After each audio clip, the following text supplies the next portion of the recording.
दोस्तों, भाग दो। पिछले भाग में आपने देखा था कैसे अकेले विभीषणा ने क्रूर राजा और उसकी विशालकाय सेना को धजिया उड़ाकर रख दी। कैसे अकेले उस वीरांगना ने सालों से चले आ रहे राजा कालखंड के आतंकों का मृत्यु के पूर्ण विराम दे दिया। जब विभीषणा षड्यंत्र की जड़ उस कायर राजकुमार को बंदी बनाकर महल लेकर जाती है, हर कोई हैरान था। किसी को विश्वास ही नहीं हो रहा था कि एक अकेली स्त्री ने उतनी बड़ी सेनाओं को यूं चुटकियों में खत्म कर दिया। राजकुमारी को जब ये पता चला कि उसका सौतेला भाई ही उसका सौदा कर कर राजा कालखंड के हवाले करना चाहता था, आश्चर्य के साथ साथ मारे गुस्से से उसका हृदय धधक उठा।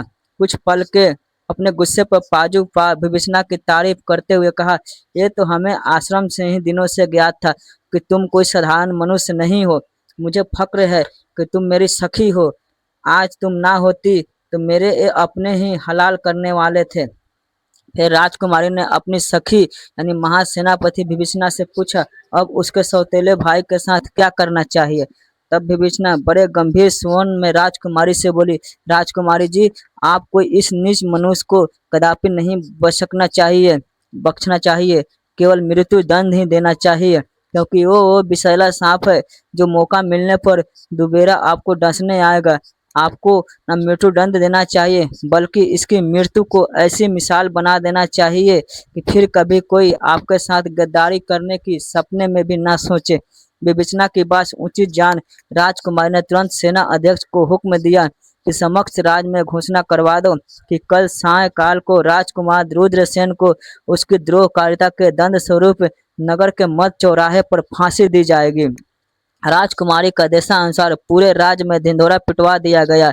जब यह खबर रानी त्रिलोचना को पता चला तो उसके पैर तले नीचे से जमीन खिसक गया। वो आनन पाना में भागी भागी राजकुमारी रुद्रलेखा के पास गई और हाथ जोड़कर करुणामयी स्वर में बोली, ये मैं क्या सुन रही हूँ बेटी, क्या तुम अपने भाई को मृत्यु की सजा दोगी। माना कि उससे गलती हुई है, क्या इतनी निष्ठुर दंड व्यवस्था उचित है। सौतेला ही सही पर है तो तुम्हारा भाई ना, उसके अंदर भी वही खून है जो तुम्हारे अंदर है। अपनी सौतेली माँ को कठोरता से जवाब देते हुए राजकुमारी रुद्रलेखा बोली, क्षमा कीजिए माता श्री, पर अब उसकी सजा की घोषणा हो चुकी है और आप उसके इतने बड़े गुनाह को गलती का नाम कैसे दे सकते। सौदा किया था उसने मेरे दुष्ट राजा के साथ। महारानी त्रिलोचना अपने सौतेली बेटी के आगे बहुत गिड़गिड़ाई। राजकुमारी के ऊपर कोई गिड़गिड़ाने का कोई फर्क नहीं पड़ा। खून के आंसू रोती हुई रानी त्रिलोचना तिलमिला कर रह गई। घोषणा अनुसार तय समय पर राजकुमारी रुद्रलेखा ने अपने सौतेले भाई को बीच चौराहे पर फांसी में लटका दिया। रानी त्रिलोचना खून के आंसू रोती रह गई। अपने इकलौते जवान बेटों को मौत किसी प्रकार हजम नहीं कर पा रहा है। टुकड़े टुकड़े हृदय के साथ अपने बेटे के खाद खोई चिता के पास जाती है और उसकी राख अपने माथे पर मलती हुई एक घोर प्रतिज्ञा करती है कि वो एक दिन राजकुमारी रुद्रलेखा को अंत का कारण बनेगी। अब उसके जीवन का केवल एक ही मकसद है, राजकुमारी रुद्रलेखा की दर्दनाक मौत। प्रतिशोध की अग्नि में जल रही रानी त्रिलोचना अपने बूढ़े हो चुके पिता यानी राजा त्रिलोचन सिंह के पास जाती है और उनसे मदद की गुहार लगाती है। एवं अपनी बेटी को तड़पता देख उसका पिता बोले, क्षमा करना पुत्री, मेरी देह अब वृद्ध हो चुकी है। अब मेरे अंदर अब इतनी ताकत नहीं है कि मैं अरनपुर राज के ऊपर हमला कर सकूं। पर मैं अगर युवा भी होता तो शायद राजकुमारी रुद्रलेखा का कुछ नहीं बिगाड़ पाता, क्योंकि उसके साथ वो मायावी विभीषणा जो शहरी, वो साधारण स्त्री नहीं है, वो तो साक्षात मृत्यु है। जिस अकेले ने कुछ ही देर में शक्तिशाली राजा का कालखंड का उसकी विशालकाय सेना के साथ संहार कर दिया, वो कोई साधारण स्त्री कैसे हो सकती है। अंततः बेटी रुद्रसेन की मृत्यु का भाग का लिखा समझकर भूल जाओ, इसे नीति का खेल समझकर संतोष कर लेना। पिता की बात सुन रानी त्रिलोचना असहाय सी हो सुन में निहारने लगती है। सोती ही इसके आंखों से तप तप आंसू गिरने लग जाते हैं। अपनी बेटी की ऐसी हालत देख राजा त्रिलोचना कुछ सोचते हुए बोली, एक रास्ता है बेटी, पर वो बहुत कठिन है। उसमें भी निश्चित नहीं है कि तुम्हें तुम्हारा मकसद मिल ही जाएगा। पिता की बात सुन रानी त्रिलोचना के अंदर एक छोटी सी उम्मीद जगी। बेसब्र से होती हुई तुरंत अपने पिता से बोली, कोई भी रास्ता हो पिताजी, आप मुझे बताइए तो सही। मुझे जो करना होगा मैं करूँगी, चाहे इसके लिए मेरे खुद की बलि क्यों न देनी पड़े। क्यों अपनी बेटी को मकसद के उतावला देख राजा त्रिलोचन बोला, बेटी सीधे सीधे तुम कोई भी राजकुमारी रुद्रलेखा का कुछ भी नहीं बिगाड़ पाएगी। अगर तुम जंगलों और शमशानों में रहने वाले किसी अघोरी का अपने मकसद के लिए राजी कर लो तो कुछ हो सकता है। उनका कोई भी ठिकाना नहीं होता। वो तुम्हें कहाँ मिलेंगे इसका मुझे भी कोई कुछ नहीं मालूम। पिता की बात सुन रानी त्रिलोचना के हृदय में उम्मीद की एक किरण, पूरा सूरज जाग उठा था। अब उसे रास्ता मिल चुका था। उसे पता था अब आगे क्या करना है। रानी त्रिलोचना अपने पिता को शब्दों को हृदय में संजोग वापस अरण्यपुर लौट आई।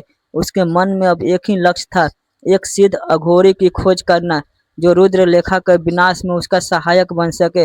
रानी ने गुप्त रूप से अपने निकटवर्ती घनों जंगलों में शमशान घाटों में भेजा ताकि किसी सच्चे अघोरी साधु का पता लगाया जा सके। किंतु दिन बीतते गए और कोई भी सफलता नहीं मिला।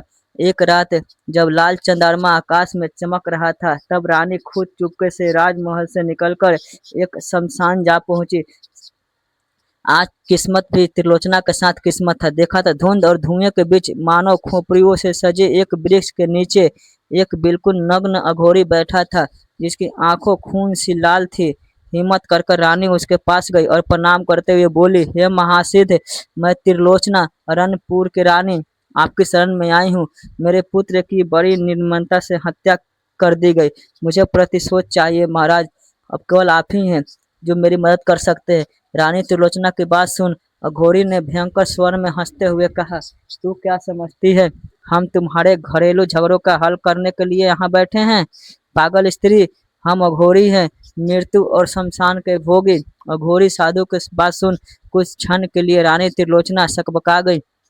या कुछ भी बोलने के लिए ना सूझा। फिर बड़ी हिम्मत कर कर रानी ने अपने टूटे हुए हृदय के दुख अघोरी के सामने उगल दिया। मैं वो कुलच्छनी, वो अभागी स्त्री हूँ जिसकी आंखों के सामने उसके जवान पुत्र को फांसी पर लटका दिया गया।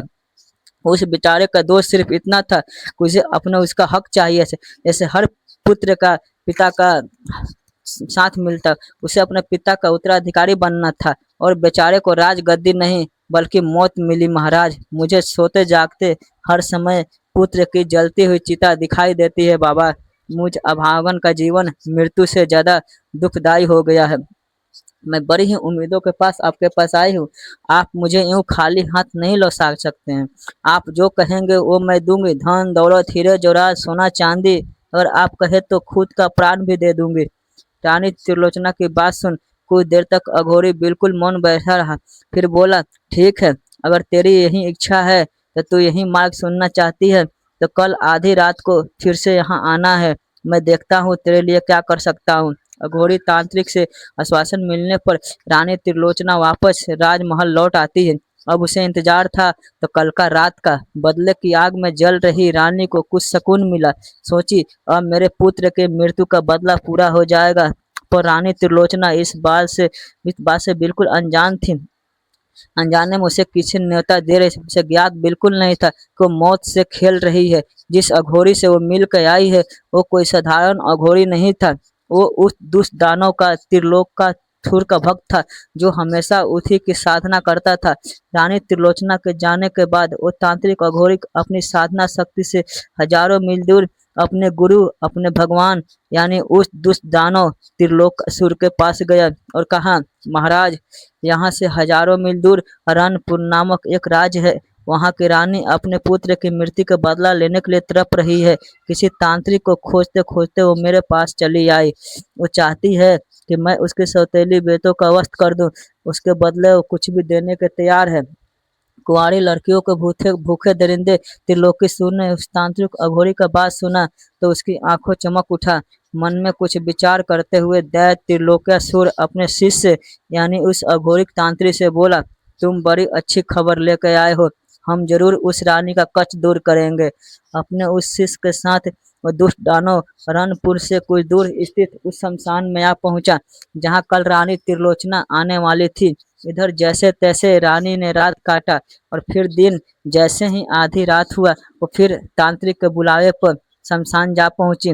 रानी का आया देख अघोरी तांत्रिक खुश हो गया और उसको लेकर शमशान में बने अपनी कुटिया के अंदर चला गया। अंदर जाकर जब रानी त्रिलोचना ने दैत्य त्रिलोकासुर को देखा तो उसके प्राण सूख गए। इतना भयंकर और इतना विशालकाय जीव उसने पहली बार देखा था।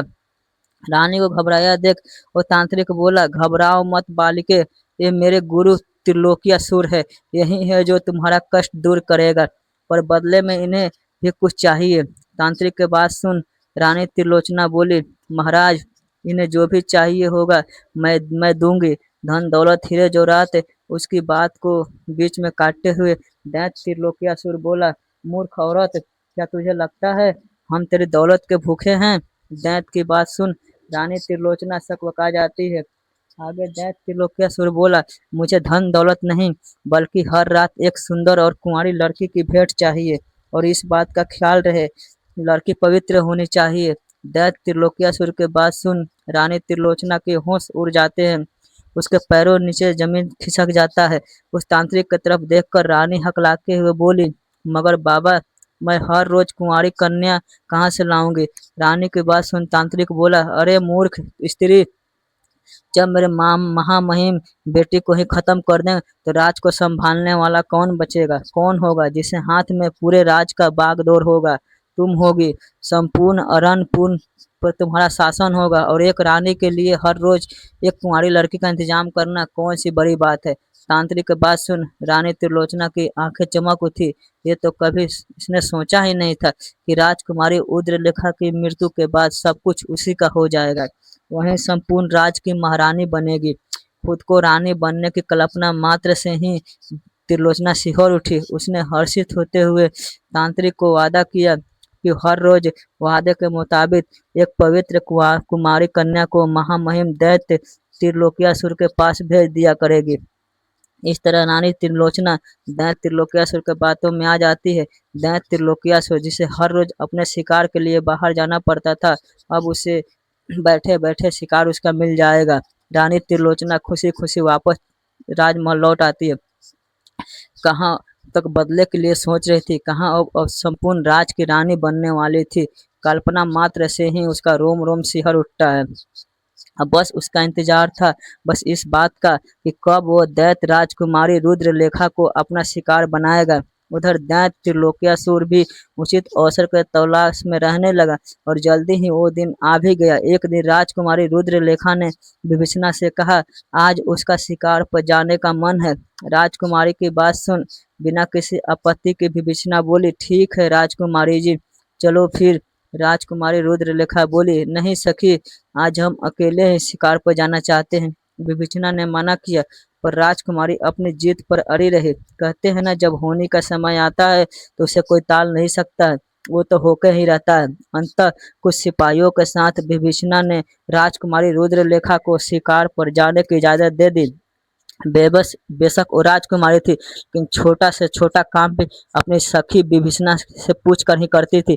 विभीषणा अभी बचपन से ही आदर और सम्मान मिलने के कारण राजकुमारी रुद्रलेखा को जान से भी ज्यादा चाहती थी। इसलिए वो राजकुमारी रुद्रलेखा को इतनी फिक्र करती थी। वो नहीं चाहती थी कि कभी भी राजकुमारी रुद्रलेखा किसी अनचाहे संकट में पड़ जाए, पर आज राजकुमारी की जिद के आगे उसे झुकना पड़ा। राजकुमारी रुद्रलेखा जब जंगल में पहुंची तो कई दिनों से इसी अवसर की तलाश में बैठे दैत्य त्रिलोकीअसुर की जैसे चांद ही हो गई। पलक झपकते ही उसे राजकुमारी के मौजूद सभी सिपाहियों को मार गिराया, और राजकुमारी रुद्रलेखा को उठाकर शमशान में ले गया। दैत्य त्रिलोकीअसुर आज तक अपने जीवन काल में हजारों लाखों कुंवारी लड़कियों के साथ खेल चुका था, पर राजकुमारी रुद्रलेखा सा उसने कभी कोई ना देखा था। आज से ठीक 11 दिन बाद अमावस की रात्रि थी। कई सौ वर्षों के बाद आने वाले कुछ खास था अमावस की रात का। इस बार ग्रहों का कुछ ऐसा संयोग बन रहा था जिस दिन बुराई का शक्तियाँ अपने पूरे चरण पर होता। दैत्य त्रिलोकीअसुर को वर्षों से इस खास अमावस का इंतजार था। अमावस से ठीक कुछ दिन पहले ही उसे राजकुमारी रुद्रलेखा मिली, तो उसके लिए सोने पर सुहाना चरितार्थ हो गए। दैत्य ने निश्चय किया कि वो 11 दिन बाद आने वाली अमावस की काली रात में राजकुमारी रुद्रलेखा को आहुति देगा, जिससे उसकी शक्तियाँ अजय हो जाएगी। फिर उसे प्राण बचाने के लिए किसी तोते की आवश्यक नहीं पड़ेगी, वो सदा के लिए अजर अमर हो जाएगा।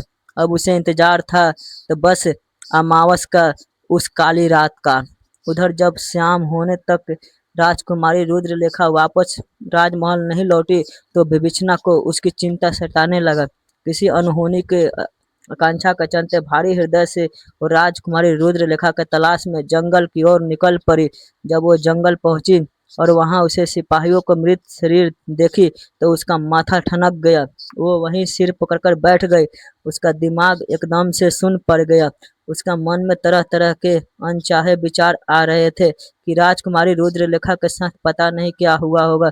अपने तंत्र विद्या से राजकुमारी रुद्रलेखा के शरीर के गंध का पीछा करते करते वो शमशान तक जा पहुंची, जहां वो दुष्ट राक्षस राजकुमारी रुद्रलेखा को उठाकर ले गया था। शमशान में पहुंचने पर जोर जोर से राजकुमारी को आवाज लगाते हुए विभीषणा उसे वहां खोजने लगी।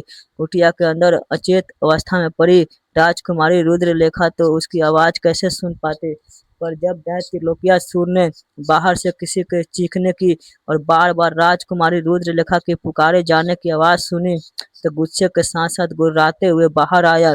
सुनसान पड़ी शमशान में जब विभीषणा ने इतने विशाल कै दुष्ट राक्षस को देखा तो एकदम सुन पड़ गई। आज से पहले इतना विशाल और खतरनाक जीव कभी नहीं देखा था।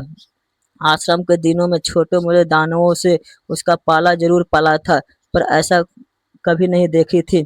उसको देखते ही विभीषणा को समझते देर न लगा कि हो न हो सब इसी का किया धरा है। गर्जना करते हुए विभीषणा उस दुष्ट दानव से बोली, कौन है तू, किस लिए आया है यहाँ, और क्या किया मेरे सखी के साथ, कहाँ है वो। एक पिद्दी सी लड़की को यूं सामने गरजते देख दैत्य त्रिलोकियासुर बोला, उसे तो मैं कब का खत्म कर दिया, अब तेरी बारी है। ये कहते हुए राक्षस विभीषणा की तरफ बढ़ने लगा। उस विशाल दानव को अपनी तरफ बढ़ते देख विभीषणा ने दैत्य के त्रिलोकिया सिर के ऊपर अपने अभेद बाणों से वार किया, पर उस दुष्ट दानव के छोड़े गए बाणों का कोई असर नहीं हुआ।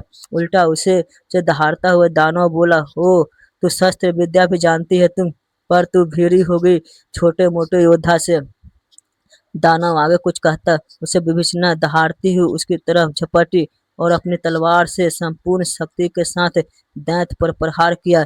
विभीषणा के इस प्रहार से दैत्य एक पल के लिए छटपटाया और पूरे गुस्से के साथ उसने विभीषणा को साथ अपने एक हाथ से उठाया और तेजी के साथ बहुत देर फेंक दिया। हवा में उड़ती विभीषणा बहुत दूर जाकर गिरी और मारे दर्द के मारे छटपटाने लगी। दैत्य उसके पास आया और भारी भरकम पैरों से उसे कुचल दिया। दैत्य त्रिलोकियासुर को जब लगा कि विभीषणा के प्राण पखेरु उड़ चुके हैं और उसके शरीर में कोई हलचल नहीं है, तो उसे मरा हुआ समझ उसे यूं ही छोड़कर चला गया। कुछ देर बाद वो विभीषणा को जब थोड़ा होश आया तो उसे पूरा शरीर एकदम निर्जीव प्रतीत हो रहा था। उसमें जरा से भी ताकत नहीं बचा था। अपना पूरा जोर लगाकर पूरी ताकत से विभीषणा खड़ी हुई और किसी तरह अपने घोड़े के ऊपर जा बैठी। उसने घोड़े को सीधा आश्रम की ओर दौड़ा दिया। घोड़ा जब तक आश्रम में लेट गया वो फिर से अपने होश खोते हुए पुनः बेहोशी की हालत में चली गई। अचाज का काशीपंत ने उसे देखा तो उसे तुरंत उठाकर आश्रम के अंदर ले गए और उसका इलाज शुरू कर दिया। विभीषणा की ऐसी हालत देख अचाज का काशी पंथ भी हैरान था। वो विभीषणा के ताकत और शक्तियों से भली भांति परिचित थे। उन्होंने बिल्कुल समझ में नहीं आ रहा था कि आखिर किसने विभीषणा के ऐसी हालत की है। ऐसा कौन दुष्ट आ गया जिसने उसके शिष्य की हालत कर दी कि अब शायद उसका बचना भी मुश्किल नजर आ रहा था। करे इलाज के बाद 48 घंटे बीतने के बाद विभीषणा को होश आया। जैसे ही होश आया और राजकुमारी रुद्रलेखा को पुकारने लगी। एक सेवक ने भागकर आचार्य काशीपंत को बताया कि उसे होश आ गया है। आचार्य तेजी के साथ विभीषणा के पास आए और उसे होश में आए देख अत्यंत हर्षित हुए। विभीषणा अभी भी लगातार राजकुमारी रुद्रलेखा को पुकारे जा रही थी। उसको यूं तड़पते देख आचार्य काशीपंत ने उसे शांत करवाया और आराम करने की सलाह दी। कुछ घंटे बीतने के बाद विभीषणा को जब थोड़ा ठीक महसूस हुआ तो उसने अपने साथ बीती पूरी घटना से आचार्य का काशीपंत को अवगत करवाया। पूरी बात जानकर आचार्य काशीपंत घोर चिंता में डूब गए। उन्होंने भी कुछ समझ में ना आया तो विभीषणा को आराम करने की सलाह देकर अपने महागुरु के पास जाने का विचार किया। पर विभीषणा भी खुद को ठीक बताते हुए जिद कर आचार्य के साथ उनके महागुरु से मिलने चल पड़ी। कुछ ही समय में आचार्य का काशी पंथ ने विभीषणा को लेकर पहाड़ी पर स्थित अपने महागुरु की कुटिया में पहुंच गए। आचार्य काशी पंथ के महागुरु मुनि अंगरा बहुत पहुंचे हुए सिद्ध महात्मा थे, जो पहले से ही आचार्य काशी पंथ और विभीषणा का आने का मकसद जानते थे। सबसे पहले उन्होंने अपने सिद्धियों से विभीषणा को पहले की तरह स्वस्थ कर दिया और गंभीर स्वर में बोले, तुम जिस दानव से मिली थी वो कोई साधारण राक्षस नहीं है, बल्कि वह स्वयं मौत का उपवास है। हजारों सालों कठिन तप करके उन्होंने अनोखी शक्तियां हासिल कर ली है। उसकी उन्हीं शक्तियों में से एक शक्ति वो भी है जिससे वो मृत्यु को भी धोखा देकर मरी हुई कन्या को जीवित कर लेता है। आगे मुनि अंगरा बोले, बेटी, बड़ी ही आसानी के साथ मैं तुमसे कह सकता हूँ, तुम अपनी सखी को भूल कर अपने रास्ते वापस लौट जाओ। पर मैं ऐसा कदापि नहीं कहूँगा, क्योंकि मैं जानता हूँ कि इस समय धरा पर केवल तुम ही हो जो उस दुष्ट दानव का अंत करने में सक्षम हो। और इस अमावस तक इस दुष्ट का अंत ना किया गया तो इतना शक्तिशाली बन जाएगा, फिर उसे मारना या हराना असंभव हो जाएगा। एक तरह से वह दुष्ट राक्षस हमेशा के लिए अजय हो जाएगा। उसे मारने और हराने के लिए सीधे उसे ना भिड़ कर उस तोते तक पहुंचा जाए जिससे वो दुष्ट के प्राण है। आचार्य काशी पंथ और विभीषणा आंखें फाड़े मुनि अंगरा की तरफ देखी जा रही थी। उनकी समझ में कुछ नहीं आ रहा था कि कैसा तोता, कैसी अमावस की रात है और कैसा अंत होगा उस दानव का। उन दोनों को असमंजस में पड़े देख मुनि अंगिरा शुरू से सब बताना प्रारंभ करते हैं। कहानी का अगला भाग बहुत जल्द आपके पास आएगा, तीसरा भाग। तब तक वीडियो को लाइक करके हमारा हौसला बढ़ाते रहिए और चैनल को सब्सक्राइब करके हमारा हौसला बढ़ाते रहिए दोस्तों। चैनल को सब्सक्राइब कर लीजिए दोस्तों, आप लोग से यही गुजारिश है दोस्तों। जय हिंद, जय भारत।